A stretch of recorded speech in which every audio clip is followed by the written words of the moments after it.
akbar wala haula wala quwwata illa billahil aliyyil azim. Al-azizil alim adada kulli harfin kutiba yuktabu abadal abidin wa dahirin. Subhanaka la ilma lana illa ma 'allamtana innaka antal alimul hakim. Allahumma zidna ilman wa fahma ya kasifal muskilat ikshif anal hujubah an-nudiyadil ma'ani atta nattali ala khawfiyatiyadil muskilat wa khfadna minal khata' wa zalam wa anta muwafiqu kulli amrin wa anta allamul ghuyub. Innal ladzina syaruna bi ayatillahi zamanan qalilah ulaika la khalaqala fil akhirah. Wal mulku waddin tau amani. Kemarin diaturkan bahwa agama dan negara itu dua anak kembar yang tidak bisa dipisahkan. Karena kalau pisah namanya bukan kembar lagi. Fatin aslun wa sultan harisun, fungsi agama sebagai dasar negara, sebagai pondasinya negara, sedangkan negara fungsinya menjaga agama. Wa mala asralahu famahdumun, segala bangunan yang tidak ada pondasinya akan guling. Makanya negara kalau tidak diatur oleh agama akan guling. Wa mala kharisalahu fadhaibun, segala pondasi kalau tidak ada dindingnya, tidak ada penjaganya, tidak ada tamengnya, ya tidak akan pernah wujud sebuah bangunan. Wala yatimu al-mulku wa dhabtu illa bisultan. Kerajaan, pemerintahan, pengaturan tidak akan sempurna kecuali ada rajanya, kecuali ada presidennya. Wa tariqud dhabti, sedangkan cara menjaga negara itu fi faslil hukumati bil fikhi, dijelaskan dalam kitab fikih pada faslul husumah, yaitu bab jinayat.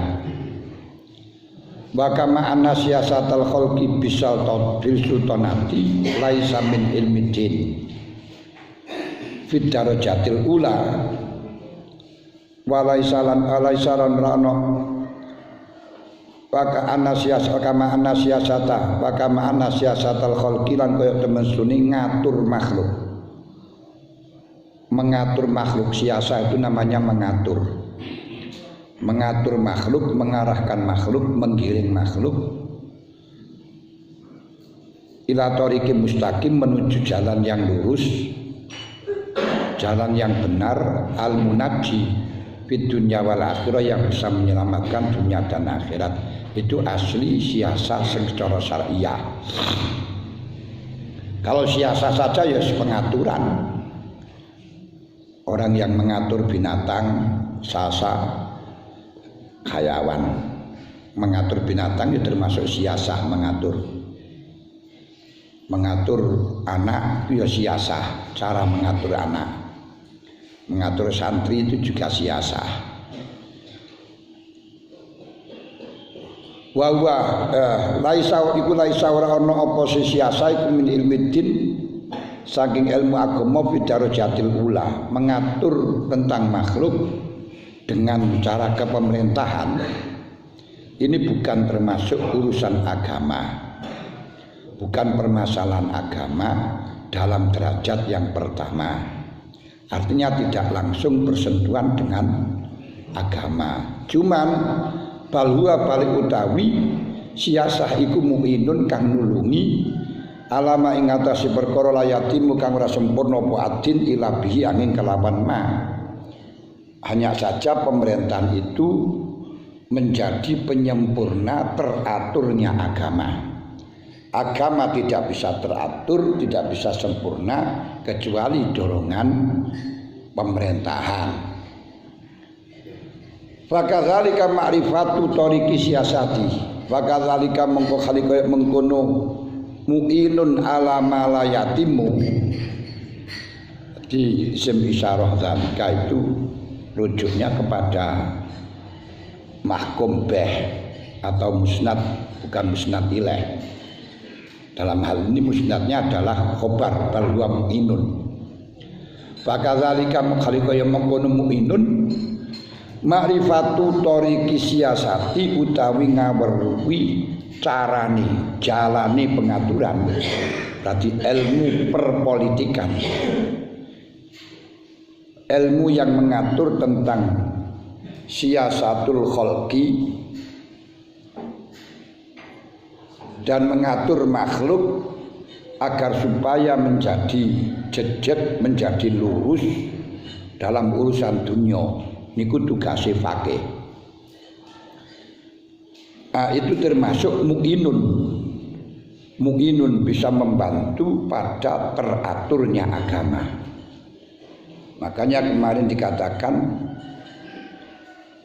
sultan mengatur pada makhluk dan membutuhkan pada undang-undang yang undang-undang pengaturan. Undang-undang itu tugasnya seorang faqih. Fal faqih wal alim bil qanuni siyasah. Seorang faqih orang yang ngalim tentang undang-undang perpolitikan, pengaturan.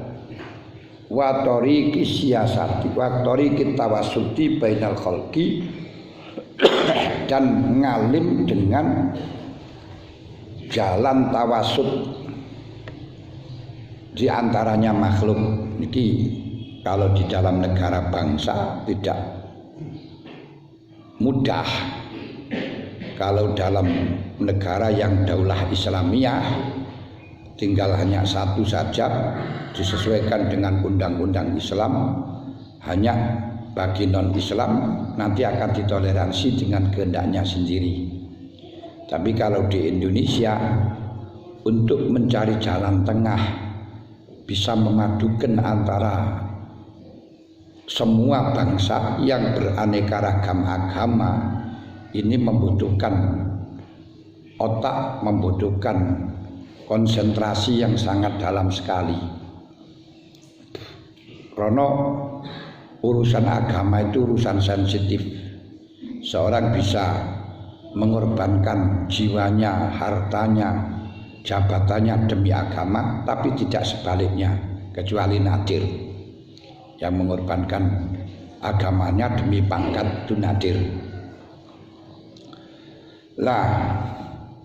Dan terjadinya konflik di mana-mana tidak sedikit yang dipengaruhi dengan agama.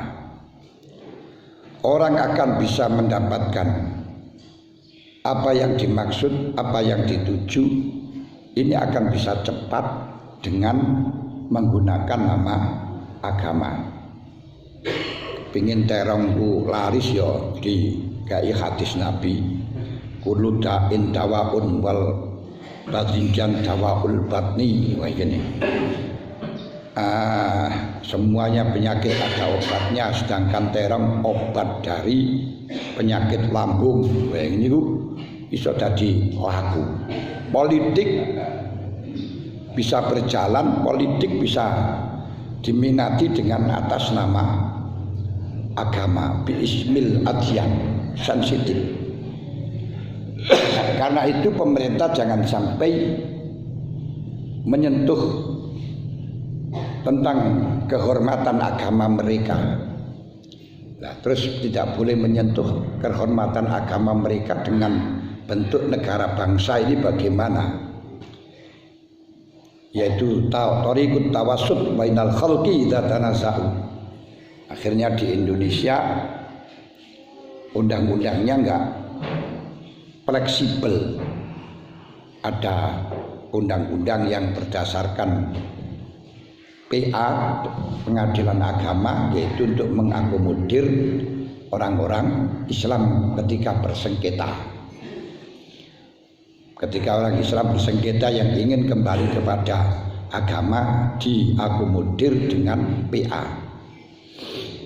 Orang-orang yang non-Islam ingin kembali kepada agamanya, dalam menyelesaikan persengketaan harus silakan kembali kepada pengadilan adat. Kalau nanti yang tawasud yang tengah-tengah mengakomodir semua agama yang didasarkan dengan menjaga semua yang disepakati oleh agama. Ini nanti diatur di dalam PN, Pengadilan Negeri. Nah ini kadang-kadang seseorang walaupun orang yang agamawan, orang yang agamanya kuat, yang religius, ini ketika akan geger di dalam masalah warisan gitu saja, niku gak milih nang PA. Pati ndelok lek aku nang PA iku jelas kalah. Akhire mengko nang PN. Gue nang PN kalah ya sito nang PA. Niki lho nih. Orang golek sing bener ndak tapi golek jalur yang bisa menguntungkan. Iki sing repot. Dan keputusan PA tidak bisa diganggu gugat oleh PN. Pengadilan adat tidak bisa diganggu oleh pengadilan apapun. Setelahnya diputuskan ya jadi. Dan ini thariqut tawasud, cara tengah-tengah mengatur di antara makhluk yang beragam agama, yang mana urusan agama sangat sensitif, jangan sampai tersentuh. Itu pun hanya dibatasi dalam masalah urusan lahir, urusan batin pemerintah tidak boleh untuk ikut campur. Ini kisian. Tata cara ibadah tidak boleh ikut campur, karena kalau campur tangan pemerintah ini nanti akan terulang sejarah yang terdahulu, yaitu banyak beberapa tokoh-tokoh agamawan, ahli agama yang telah dipenjarakan, yang telah dibunuh dengan apa itu namanya dalih atas nama agama, atas nama aliran sesat. Seperti Imam Malik dipukul sampai 100 kali dikarenakan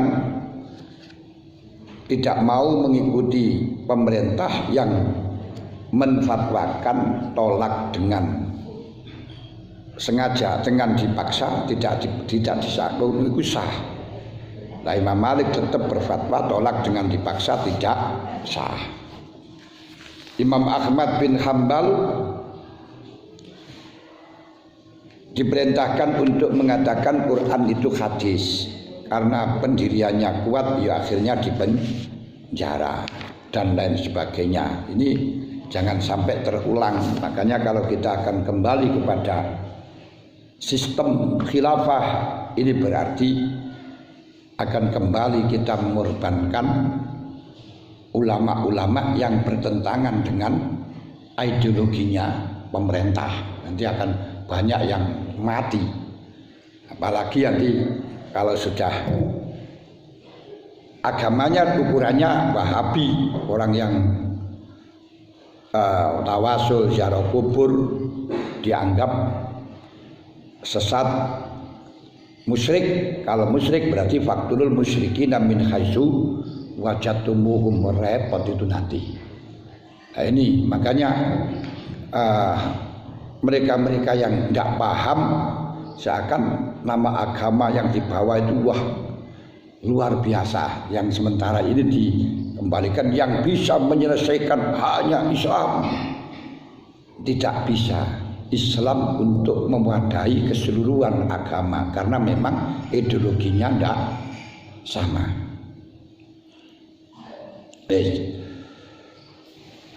Kamaan pakadzalika kaya mengkono muinun makrifatu thariqi siasa utawi ngamerwi carane berpolitik, carane ngatur. Sama lumun mongko jelas, mongko iku jelas berarti gamblang. Anal haja utawi temen sedune haji kula yatim ora sempurna apa haji ila bibit rikotot, bibit rokotin, bibit rikotin, bidrikoh, penjagaan,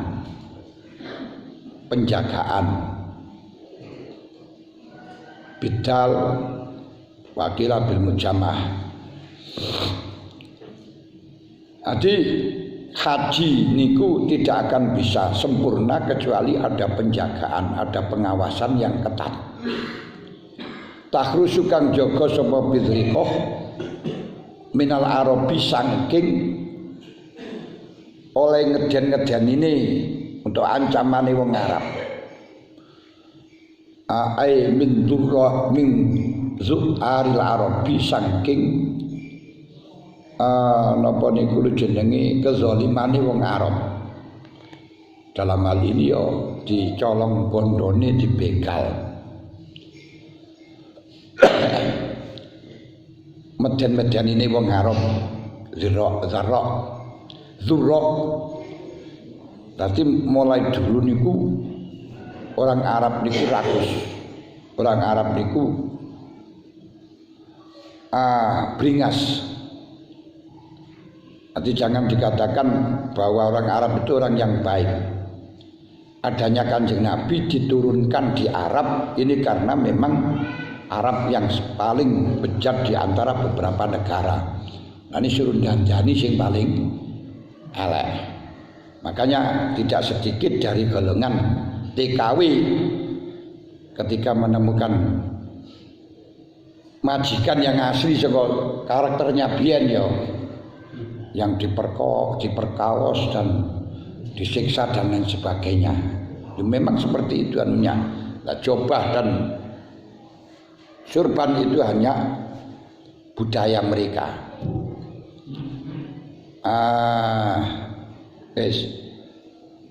Takhrusu minal Arab fitorik ing dalam jalan. Jadi dulu niku banyak begal. Haji tidak akan bisa sempurna kecuali penjagaan, ada yang mengawasi, ada yang menjaga dari menakut-nakutinya, dari apa itu namanya lembegal wong Arab di dalam jalan. Lah walakinil haju, tapi nek utahe haji ku syai'un suwi kang liya. Asli ibadahnya sing urusan syariat niku namung haji tok. Haji dimulai dari ihram, wukuf di Arafah, kemudian atau tawaf, sa'i dan khalqu. 5 itu saja yang rukun. Lah jenenge barang jumrah, mabit niku bukan rukun, gak dilakoni bangga sah. Haji ini cuma dam gitu saja, hanya kewajiban. Haji ini mek niku tok. Tapi wasulukul toriki utawi ngambah dalan ilal haji maring haji krana nglakoni haji maring lakoni haji ku syai'un suwi-suwi sanin kang nomor loro. Ini suatu.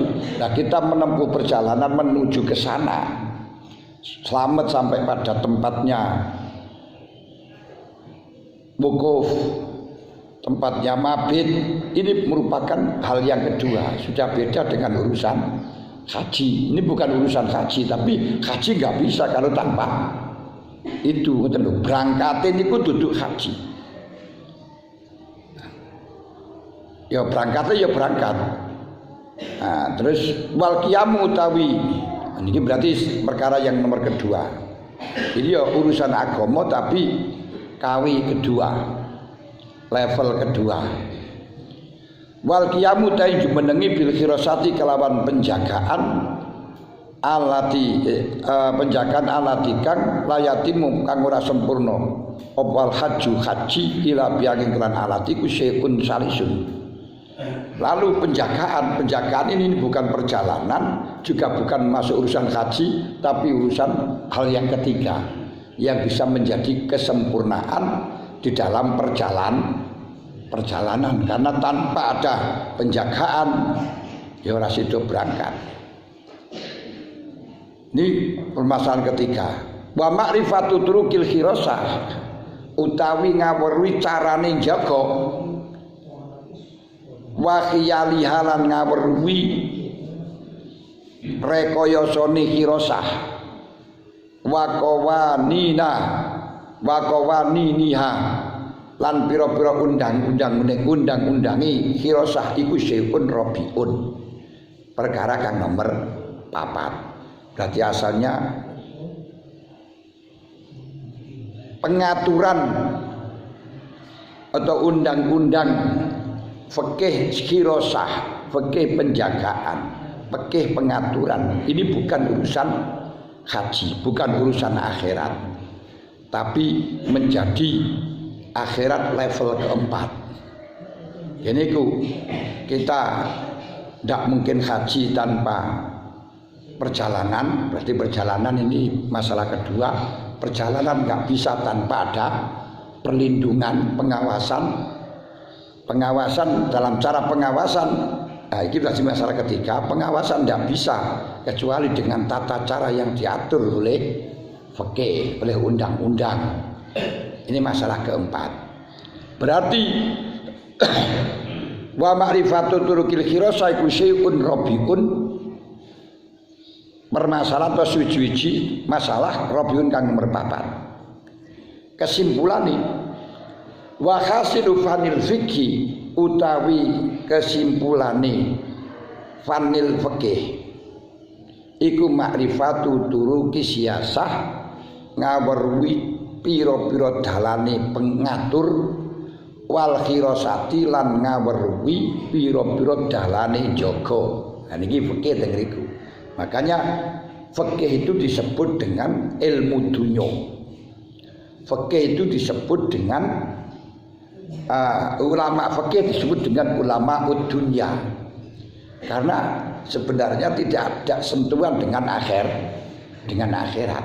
Bisa sentuhan dengan akhirat ini hanya dalam mu'inun alama layati mudin ilabi. Andai kata di dunia itu orang-orang sudah adil semua,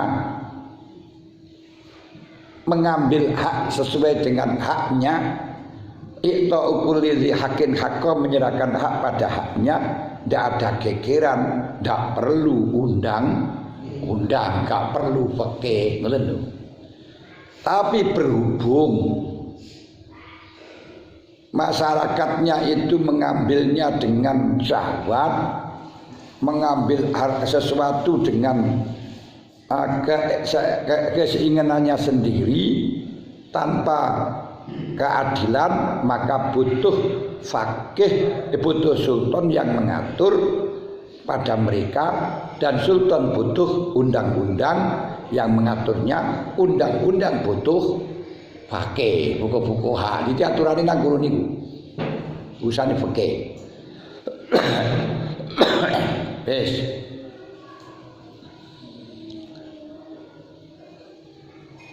Wa hasilu fanil fikih ku ma'rifatu turuki siyasah wal khirasah. Wa yadullu lan nuduhaken ala zalika ing ngatasi temen sedune hasilul fikhi. Hasil fanil fikhi ma'rifatu turuki siyasah wal khirasah.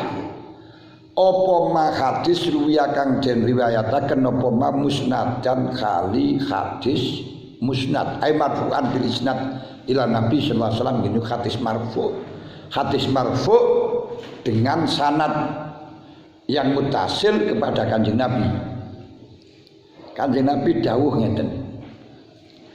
La yufti ora fatwa sapa annasa ing menungso sapa ila salah satu. Yang memberi fatwa kepada manusia niku ana macam telu. Dising memberi fatwa kepada orang-orang pada manusia niku ana macam telu. Siji amirun, pemerintah, amir pemerintah di zaman Abu Bakar, khalifah zaman Umar, Amirul Mukminin zaman Sayyidina Ali, imam. Saiki diarani sultan. Niku sing memberi fatwa, kepres. Nah, sedangkan nomor loro makmurun, orang yang ditugaskan amir, wong sing diperintahno amir.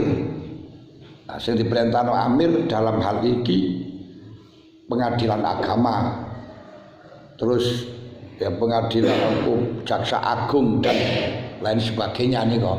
sing tukang memberikan keputusan-keputusan masalah, rumusan-rumusan sapa wae. SK menteri barang kan enak ya. Iku termasuk makmur menteri niku. Nah, ya makmur temenan. Makmur pakai ain juga makmur pakai hamzah. Diperintah dan juga makmur. Nomor 3, niki kiai. Mutakalifun wong golek penggawean jar kapangan ya. Mutakalifun wong kang mergi-mergi niki lagi terjemahan saiki wong golek penggawean. Tapi yo kaya gak pantes wae golek penggawean. Ya wong kang mergi-mergi awake dhewe memaksakan diri tidak masuk di dalam len. Ngomong ora nek gunane. Mulane panjenengan ngritisi omongane ngrusuki pemerintah. Masalah politik macam-macam, gak efek, gak ngefek, kene gunane. Nah, niku jenenge mutakalif. Makanya kiai memberi keputusan hukum apapun gak enak efeknya. Baru lek sing kaya hukum iku Pak Jokowi blek langsung berjalan semuanya. Nanti sing kaya kebijakan kiai harus gini, kiai maksud harus gini, ya harus gini tok. Gak jalan lek Pak Jokowi harus ini blek niku langsung wis blek. Nah, selesai. Maka hukum yang sebenarnya itu iya Pak Jokowi ini bukan keputusan kiai, atau setidaknya Pak Jokowi ya menteri SK2 menteri ini kudu sing terlaksana, bukan keputusan mutakalif. Kiai ini mutakalif kalau perbicaraan soal negara wis menengai. Pemane panjenengan jagongan mesti ini negara kudu ngene. Malah debus ku mutakalif. Nek sampean muni kudu ngono ora melok. Ngatur ora lagi.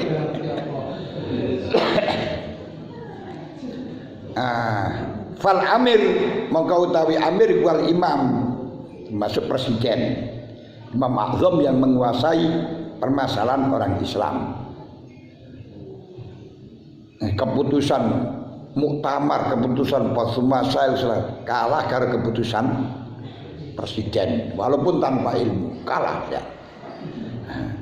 Keputusan muktamar sapa sing nglaksanakno. Dan iki lho jenenge. Wakot kanu lan teman-teman ana sapa umara ya umara iku al muftun kang memberi fatwa di dalam keputusan hukum. Wal makmur utawi wong kang den perintah termasuk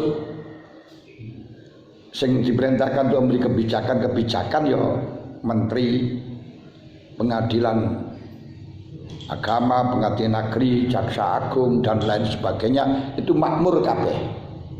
Wong sing diperintahno, yang diperintah iku naibuhu gantine amir.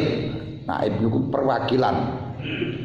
Lawal mutakalif utawi wong kang ngekaki hukum nomor 3 niku mutakalif, orang yang memaksakan diri. Iku gawe rumah luar len, sak liyane amir, sak liyane makmur. Dadi wong alim-alim fikih macam-macam iku selain amir juga selain makmur iku mutakalif. Mutakalif iku ya memaksakan diri untuk berbicara. Tapi gak harus dilaksanakan. Gak bisa merealisasikan. Ya cuma jadikan pertimbangan. Lek digawe, lek enggak ya enggak los. Wa utai mutakalif, sapa ta mutakalif iki sampean kabeh. Iku alazi wong yatakalladu kang kalungan sapa alazi. Jadi yang menugaskan diri tilkal uhdata ing mengkono-mengkono janji. Geniku memberi fatwa. Tapi min ghairi hajatin tanpa dibutuhno. Dimasakan gak dibutuhno. Mulane panjenengan njaluk fatwa tentang tolak. Niki bojo kula nuntut mengajukan dengan pengadilan negeri akhirnya tertolak niki dos pundi. Panjang kok kiai kok ngukumi ora enek gunane. Ya panggah kowe ngakumi gak sah to saya wis pokok sing dadi ku ya surat iku. Nah, keputusannya gimana keputusannya tertolak ya sudah. Apa yang dikatakan kiai gak sah dan seterusnya gak enek gak ngefek sama sekali. Sing ngefek niku ya niku surat niku. Niki penting. Panjenengan ngukumi sah dalam akad nikah karena wis ana waline, ana saksine, ana bojo lanang, tapi gak dicatatkan dalam agama. Wis sah saya menurut awakmu tetap gak sah itu. Nah, itu mutakalif. Kamu itu mengatakan sah itu mutakalif. Gak dibutuhno sah dan tidaknya dari kamu. Karena sah di sini ada konsekuensi, anak bisa mendapat warisan, anak bisa intisab, nanti bisa menjadi wali. Ini pusing sah. Lah panjenengan ngesahno kisah bisa cara fikih sah, gak ngefek. Masih pengen ngesah ping balak-balik ya tetep sesuk gak iso dapat warisan. Yo ora iso intisab, yo ora iso jadi wali. Lho ini lho, mulane mutakalif.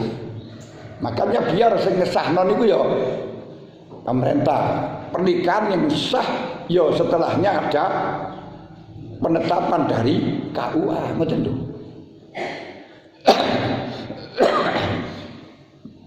Saged paham iki. Nah, makane ora usah kiai niku ngakati siri barang iku mutakalif niku. Jadi menerima tugas tanpa dibutuhkan, tanpa ditugaskan. Menerima penggawean tanpa ditugaskan, tanpa dibutuhkan. Mulane niku paling-paling ya mencari sesuatu. Wakot kana lan teman-teman ana sapa as-sahabat iku yahtari zuna. Lho niku padha ngreksa sapa sahabat anku saking ifta. Mulane para sahabat nek ditekoki fatwa tentang hukum lahir, hukum dunya niku padha enggan jawab. Yahtarizun niku padha njaga alias enggan menjawab. Atau istilahnya dalam nuskha lain, dalam riwayat lain tidak dengan layufti ndak, tapi layakusu, gak nyeritakno masalah hukum kecuali 3 orang tadi. Jadi sahabat niku kula menceritakan masalah hukum sing hubungane kalih dunya niku yaktarizun. Makanya wali dalam harfi zamanihim, dalam zamannya tidak nampak tentang sahabat memberikan keputusan hukum, ndak. Baru sing memberikan keputusan hukum ya